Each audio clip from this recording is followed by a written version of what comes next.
বাংলাদেশ আমেরিকার একটা তাবেদারি রাষ্ট্রে পরিণত হবে।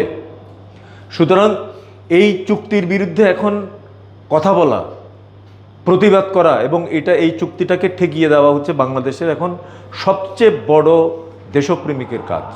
উদীচী শিল্পী গোষ্ঠীর শিল্পীরা, কর্মীরা বা এর বাইরেও যারা আছে, যে কেউ যদি দেশকে কেউ ভালোবাসি এটা বলে, আমার সোনার বাংলা আমি তোমায় ভালোবাসি, এই শব্দটা যার মনে আলোড়ন তৈরি করে সামান্যতম হলেও, সেই চুক্তির বিরুদ্ধে কথা বলতে হবে,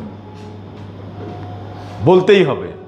এবং আমরা আমাদের যে গণতান্ত্রিক সাংস্কৃতিক ঐক্য, আমাদের 31টা সংগঠনের যে রাজনৈতিক সাংস্কৃতিক জোট, তার থেকে আমরা গতকালই সিদ্ধান্ত নিয়েছি আগামী 8 তারিখে আমরা একটা গানের মিছিল আমরা করব।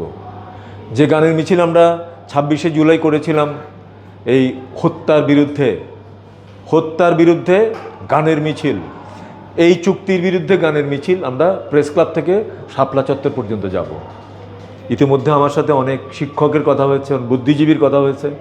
তারা আজকে সকালবেলা আমি যখন এটা গণতান্ত্রিক সাংস্কৃতিক ঐক্যের ইয়েতে দিয়েছি ফেসবুকে, তখনই আমাকে বেশ কয়েকজন ফোন করে বলেছে যে গুড ডিসিশন।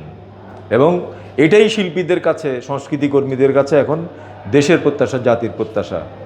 এখানে যারা উপস্থিত আছেন, আমি আপনাদের বলবো যে যেখানেই থাকেন না কেন, উদীচীর গানের মিছিলে আপনারা বা সাংস্কৃতিক জোটের গানের মিছিলে আসবেন কি আসবেন না, যে যেখানেই আছেন, যেভাবেই পারেন এই চুক্তির বিরুদ্ধে আপনাদেরকে কাজ করতে হবে। নতুন নতুন গান তৈরি করেন, নতুন সৃষ্টিশীল যে কোনো সাংস্কৃতিক যে পরিবেশনা সেগুলো আনেন, সেখানে প্রজেক্ট করেন।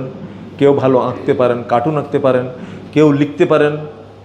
এগুলোর ভেতর দিয়ে যদি আমরা পারি, এই চুক্তিটাকে যদি আমরা ঠেকায় দিতে পারি, তাইলে আমাদের যথার্থ কাজ হবে। আর আমি সবশেষে এই কথাটাই বলবো যে বাংলাদেশে অনেক রাজনৈতিক ওলটপালট হয়েছে। 24-এর ওলটপালট কিন্তু একটু ভিন্ন ধরনের ওলটপালট। এখন সত্যিকার অর্থে উদীচী বা প্রগতিশীল সংস্কৃতি কর্মীদের আসল কাজ কিন্তু সামনে আছে কমরেড। এটাকে যদি আমরা ব্যবহার করতে পারি, এই সময় যদি আমরা ঠিকঠাক মতো অ্যাড্রেস করতে পারি, আগামী দিন কিন্তু আমাদের।